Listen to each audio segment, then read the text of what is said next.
عطا فرما دیتے ہیں۔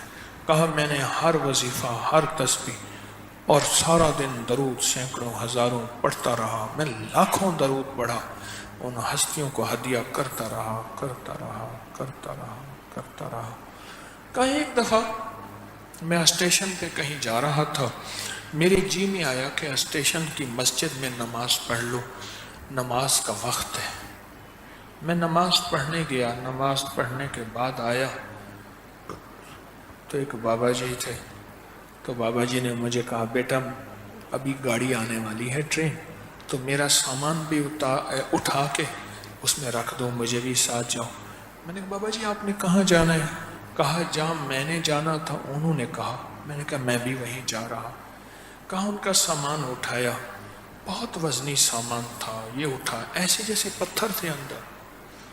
میں نے کہا بابا جی آپ اٹھا کے کیسے لائے؟ کہا بیٹا بوڑھا ہوں، بس ضرورت ہے، غریب ہوں، یہ چیزیں لے جا رہا ہوں، بیچوں گا، بچوں کی روزی کروں گا، پھر آؤں گا۔ ایسے انہوں نے مجھے پوری داستان سنائی۔ تو کہنے لگے کہ میں ان کا سامان بڑی مشکل سے اٹھایا، ٹرین تھا، رش تھا، ان کو اوپر بٹھایا، سامان لادا، 2-2.5 منٹ کا ٹرین کا سٹاپ تھا، بیٹھ گیا اور پھر ان کے لیے سیٹ ڈھونڈی، ان کا سامان کرتے کرتے ساری رات کا سفر تھا، پھر آگے آدھے دن کا سفر تھا، ان کو پانی کھلانا پلانا کرتا رہا۔ تو کہا اب اترنے کا وقت آیا، تو انہوں نے مجھے کہا کہ میں نے تو کراچی کے فلاں اسٹیشن پہ اترنا ہے اور میں نے اترنا تھا فلاں اسٹیشن پہ۔ تو بیٹا پھر مجھے اتارے گا کون؟ تو بھی میری خاطر میرے اسٹیشن پہ اتر جا، فلاں فلاں نمبر کی بس جاتی ہے تو پھر اس سے اپنے گھر چلے جانا۔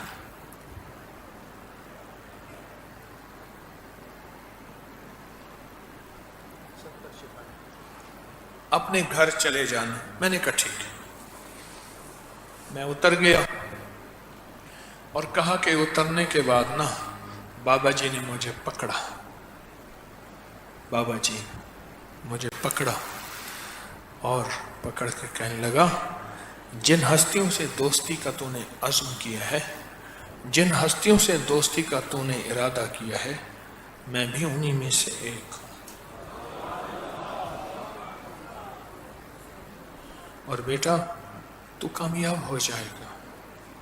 کہا میں ایک دم کہا کہ مجھے یہ کیا کہہ رہے ہیں؟ میں نے کہا بابا جی کن ہستیوں میں؟ کہ حضور کے گھرانے کے ساتھ دوستی کے لیے تو نے یہ وظیفہ کیا، یہ درود پاک پڑھا، فلاں تسبیح کی، فلاں عمل کیا، رات بھی تو کبھی میرے بارے میں شک کرتا تھا، کبھی درود پڑھتا تھا، نہیں کیا تھا تو نے؟ میں گمسم ہو گیا۔ کہا میں نے کیا ہے؟